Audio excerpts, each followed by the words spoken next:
Siya si Maestro Lotus na hinahangaan at nirerespeto ng nakakarami. Isang malakas na antinggero at mas nakilala siya sa mundo. Ng espiritual na nagsusubok. Ng bisa. Ng kanyang anting-anting na pinangalanan niyang R72. Mas naging bantog ang kanyang pangalan simula nagpabaril siya habang nakasuot sa kanya ang kanyang anting-anting sa kanyang leeg na walang takot humarap sa nakatutok na baril para patunayan ang kanyang anting-anting na mabisa at tunay at totoo. Gayunpaman marami pa din ang duda sa kanyang ginagawang pagtetesting sa baril at marami din naman ang naniniwala sa kanyang anting-anting na mabisa talaga at marami din ang nakakapagpatunay talaga ang R72, anting-anting ni Maestro Lotus. Makikita natin na ilang ulit siya nagpabaril sa katawan na suot-suot niya. Ang kanyang anting-anting makikita ninyo na hugis bilog na mistulang medalyon ayon kay Maestro Lotus. Ito ay gawa sa niyog na walang mata at isang mata at hinahaluan nila ng mga sagradong kalikasan tulad ng mga sinukuan at mga di pangkaraniwang kalikasan at bukod sa mga malalakas at matitinding orasyon sa loob ng kwentas. Ang nagtatangan ng isang R72 ni Maestro Lotus, magkakaroon ka ng anting-anting sa lakas at maging sa baril at di ka din tatablan ng mga matatalas na patalim. Ito'y magagamit mo bilang proteksyon sa iyong katawan. At proteksyon din ito sa kulam at barang at palipad, hangin, sumpa at mga naspirito at usog. At nakakagaling din ito ng mga sakit sa spiritual.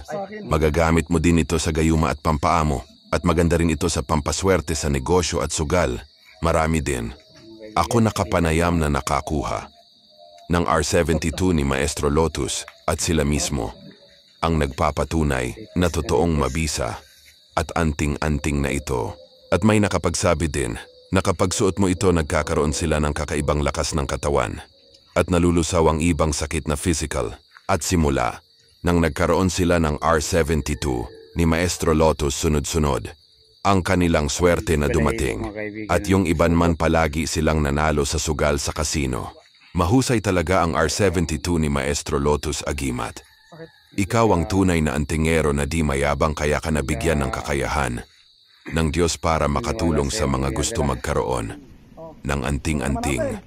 Kamakailan nag-live si Maestro Lotus at hinahamon ang lahat ng basher at mga di naniniwala sa kanyang anting-anting para makita nila sa aktual na kung paano sila mag-testing ng anting-anting pero mukhang natakot ang ibang basher na subukan ang agimat ni Maestro Lotus. Sabi ni Maestro Lotus, marami talagang mapanubok sa larangan ng espiritual pero nanatili siyang nakatayo at nanindigan na mabisa talaga ang kanyang anting-anting at handa siyang patunayan sa lahat ang mga tao maging sa testingan at handa siyang magpabaril sa katawan na suot niya ang kanyang agimat na R72 dahil alam niya at tiwala siya sa kanyang sarili at kanyang gamit dahil ilang beses na siyang naligtas sa kamatayan na experience niya. Nang ilang beses na pinagsaksak siya ang hold-upper pero kahit isa di siya nasugatan at mayroon din ilang pagkakataon na tunutukay siya ng kanyang kaaway ng 45 kalat ilang beses, kalabitin ang gatilyo pero di pumutok dahil sa lakas. Ang kanyang anting-anting na suot sa katawan, ganun. Siya ngayon katiwala sa kanyang anting-anting.